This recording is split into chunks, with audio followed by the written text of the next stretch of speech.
Hi, I'm Tracy Townsend. I will be bringing you through the top stories from around Columbus. The city of Columbus is moving forward with transforming McCoy Park into a professional women's soccer training facility. However, neighbors are worried, they say, about what comes next and if the city can deliver on its promise. As the weather gets warmer, the city of Columbus is already making efforts to keep businesses and neighbors in the short north safe. Some people say they are already seeing changes from how the neighborhood used to be.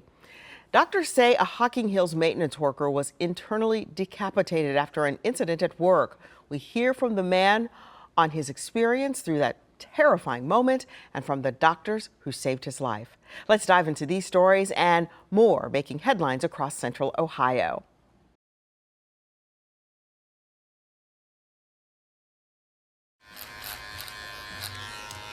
Meg Harp cuts hair on High Street. I absolutely love the arts district side of it. I believe it's changed a bit lately. Outside her loft salon, Harp says the neighborhood starts to feel different when the sun goes down. Do you feel safe here? I feel safe before 10 p.m. It's just gotten a little rough. Mayor Ginther says he wants people to feel safe in this neighborhood. Last year, the summer began with 2 people shot at North Pearl and Bollinger and ended with a stray bullet flying through the door next to Brewdog. Tell us what the city's doing different this year when it comes to safety in the short north this summer. Well, some of the things we're doing are the things we've done the last couple of years. An incredible partnership with the Short North Alliance around additional officers and presence. Operation Moonlight, safe streets, additional lighting and cameras. The mayor hopes to prevent some violence by enforcing the city's curfew.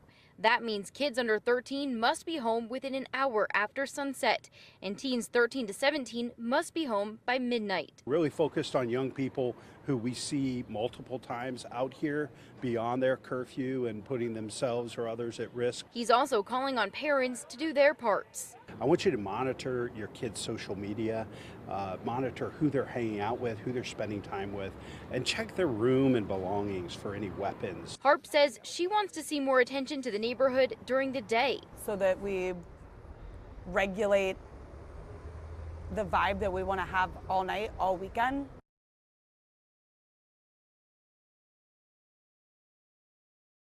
The district says they've been deficit spending for 4 years now, and the superintendent says they're at a point where they either need to increase revenue or cut costs. We're very proud of what we have, and we are, in a sense, a destination district. People want to be here. We want to continue to have that same sense of momentum and not have to make detrimental cuts that will affect our students on a daily basis. The levy on the ballot is a 1.25% income tax. It would be permanent, the district says, and in addition to the existing 1% income tax. It would not impact Social Security income, and if passed, the district says it would generate $32.8 million a year. If it doesn't pass, Superintendent Charles Smilek says cuts would happen, starting with some extracurriculars and staff positions, and could go even further.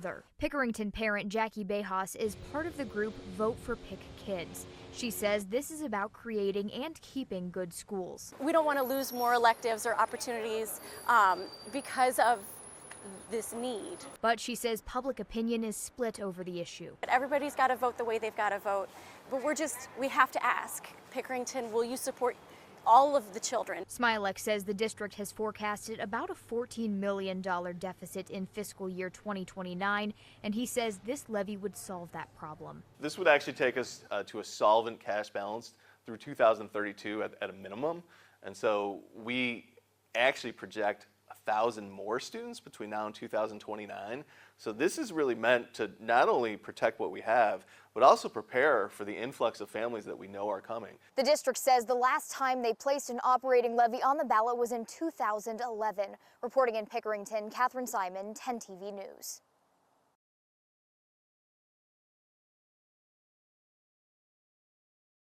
It's really going to hurt our community. McCoy Park, set to be transformed into a soccer training facility, has many Southside neighbors worried about what they'll lose. These kids across the street will have to play in the street.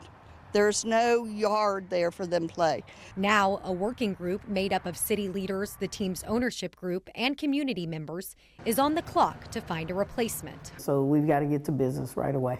Created by a city council amendment, the group has 60 days to find new land and build a plan comparable to what had been designed, with a promise to break ground this year and finish by next. We look at where's the park, what parks land do we have, and then how do we build on that for the Southwest community. But even inside the working group, there's doubt. As I sat in that table on Monday, I looked around the room and I realized almost every single person, if not every person, that was sitting at the table had some responsibility in why McCoy Park is not our park anymore. Liz Reed is skeptical the city will be able to even find the land. They hinted at a couple locations, and even those couple locations nowhere near the scope or size of this area. City leaders insist they can deliver. This is not an either-or community, we're a both-and so we're going to invest in public amenities there at McCoy Park, but we're also going to identify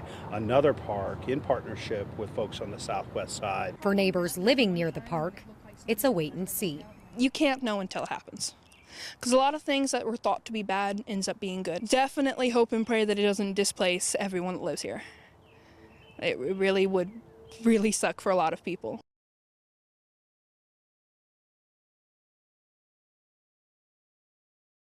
Are you famous? Oh, about to be. 32-year-old Philip Poley wasn't supposed to walk. I believe God, he had his hands on me. His doctors say people who suffer an injury like his I have no broken bones, and that sucker hit me hard. Are usually paralyzed or die. After the initial hit, I was just like kind of stunned, like, did that just happen? Hocking County 911 Sheriff's Office.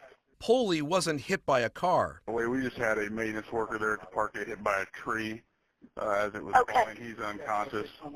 I started pushing this large tree off the road. Body-worn camera from a state natural resource officer shows the Hocking Hills state maintenance worker clearing fallen trees from the road back in March when disaster struck.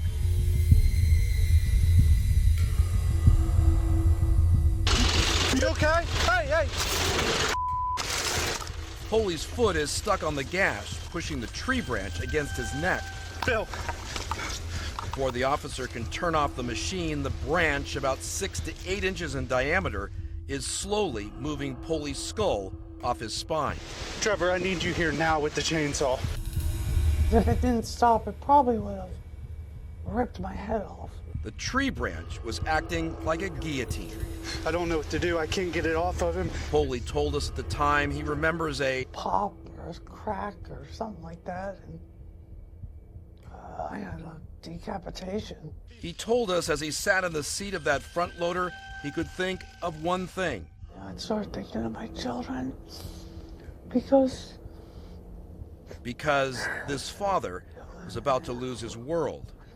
It was really nice being sad. I just thought how much I was gonna miss them, miss my babies. Med bag? Because resource officers carried trauma kits, that neck brace would keep Phil's neck from moving. It would help save his life. Other crews worked to saw the giant branch off Poley's chest. Yeah, he's breathing. With an ambulance 20 minutes away and a medical helicopter unable to fly because of weather, co-workers at the scene kept him alive until emergency crews arrived and later intubated him to keep him breathing, another life-saving strategy. Had you been working by yourself, where do you think you'd be today? Oh, well, I'd probably be dead. Enter Dr. Victor Awar, an Ohio Health neurosurgeon at Grant Hospital. He had what's an internal decapitation. It is separation of the skull from the spine. X-rays show the hardware needed to affix Poley's skull back to his spine. We put a plate and screws at his skull to anchor that down, and then put screws at C2, C3, C4, and then attached it with the rod. Dr. Awar says when Poley arrived, the space between his spine and skull measured 9 millimeters. This is supposed to only be 2 millimeters wide from here to here. It's 9 millimeters wide. He told us had his neck moved a millimeter more, Paralysis was certain from the neck down. We're talking that he could have died? 2 millimeters. If he moved that much more, he would have probably severed his spinal cord. That's why seeing him walk when we met him less than a month after his accident is extraordinary. Dr. Awar says this kind of injury isn't uncommon, but surviving is. About 50% of patients who have this kind of injury die at the scene. So of the 50% that make it to the hospital, a significant number of those patients are paralyzed. What would you like to say to your surgeon?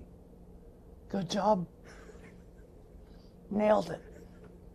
Poley says he's eager to finish rehab and get back to the state park with his team. He hopes his brush with death will inspire others to remember how fragile life can be. Love deeply and have grace with people and be patient, be kind. Tomorrow is not guaranteed. I'll get you going back this way too. Watch that chair.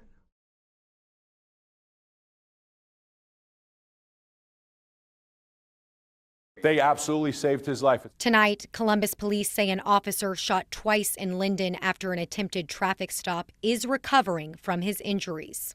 Hit him in both legs. One low in the leg, one high in the leg. A femoral artery was hit. You're talking massive blood loss. Fraternal Order of Police Lodge 9 President Brian Steele credits fellow cops on the scene with saving that officer's life. The only reason our officer is alive is because they rendered aid, they applied tourniquets, and they immediately transported that officer straight to the hospital. Saw the massive blood loss. They said every second counts. We're going to carry him in. They literally scooped him up, threw him in the cruiser, transported him to Grant. Dr. Irmal Pandya, Director of Trauma at Ohio Health Grant Medical Center, where that officer is being treated, says that kind of response is critical. An injury to the femoral artery, which supplies blood to the entire leg, is life-threatening. People can die if the bleeding is uncontrolled, sometimes within minutes. He says for patients with this type of injury, doctors call it life over limb.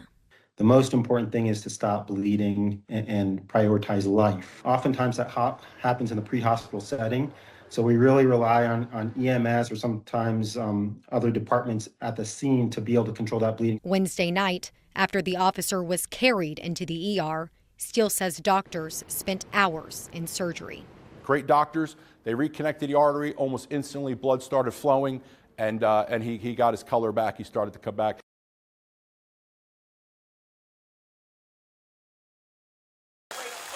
Today, the City of Columbus officially announced the start of their full-scale effort to remove and replace lead service lines and galvanized water lines. It's a safety issue 10 TV has reported on for years. A pilot program broke ground in November to rectify the pipe problem. It was a game changer. Gerard Volker's home qualified for the pilot program, given its age. It's an older house, 1940s. Everything was original. Volker said he had a plumbing problem with his supply line and knew something had to be done. I spent $0 on the whole thing. What it could have cost him, though, was shocking.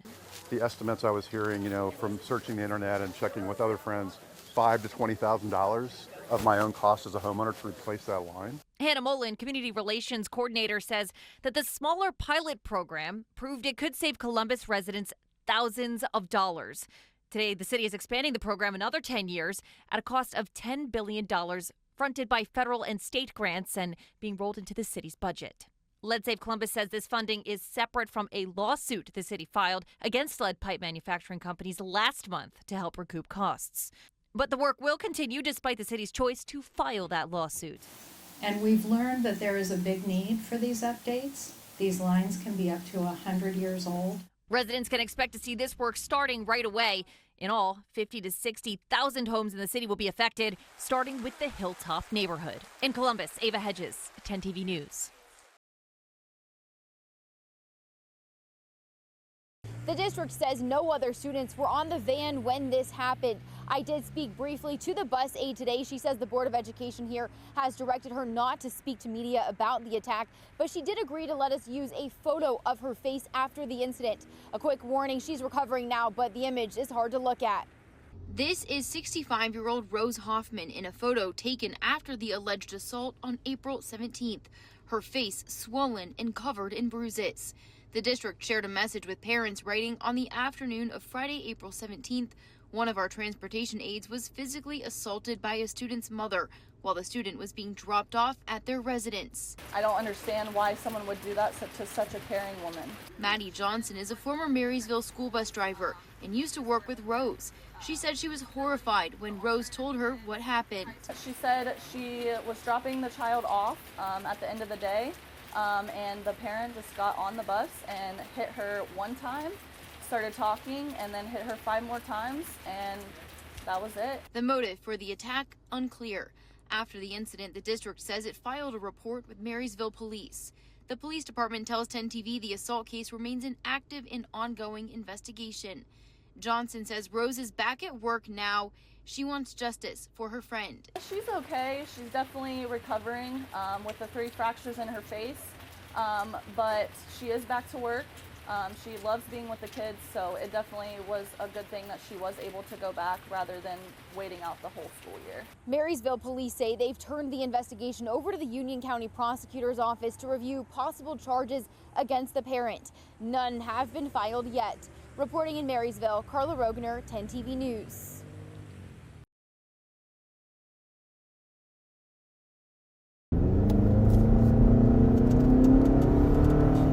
Riverside Drive is a 4-lane road with no street lights and a constant stream of dump trucks.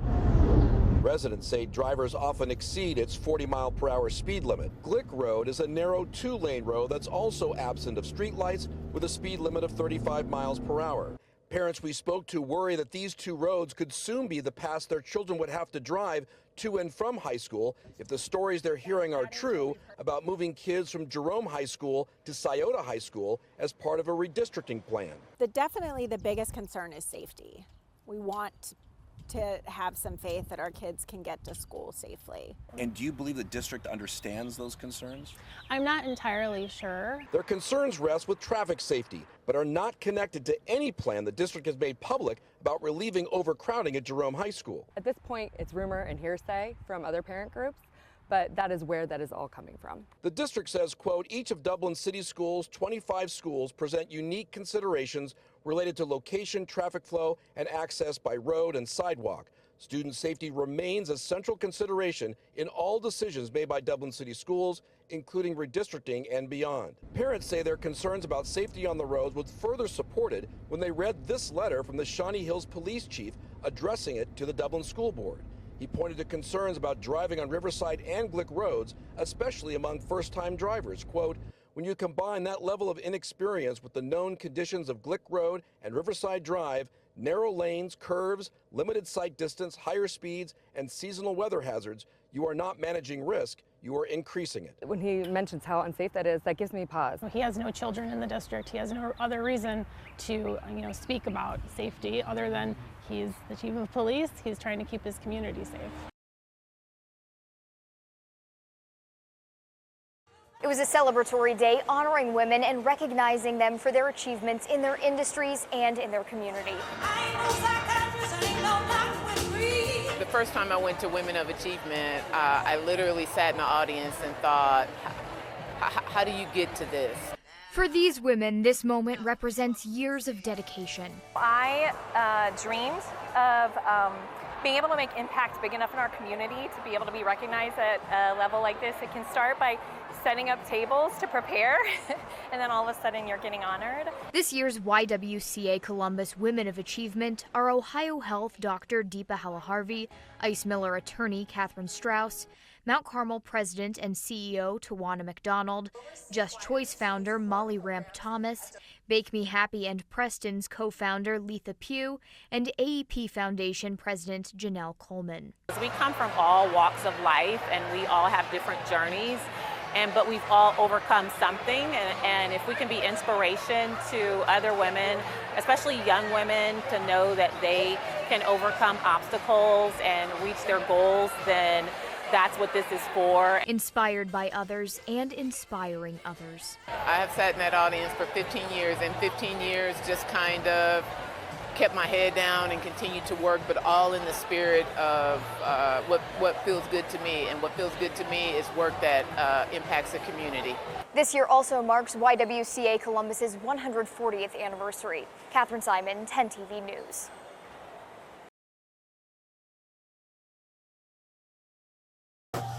It's Buck-a-Puff Week here at Schmidt's Sausage House in the German Village, all to help another business going through a challenging time.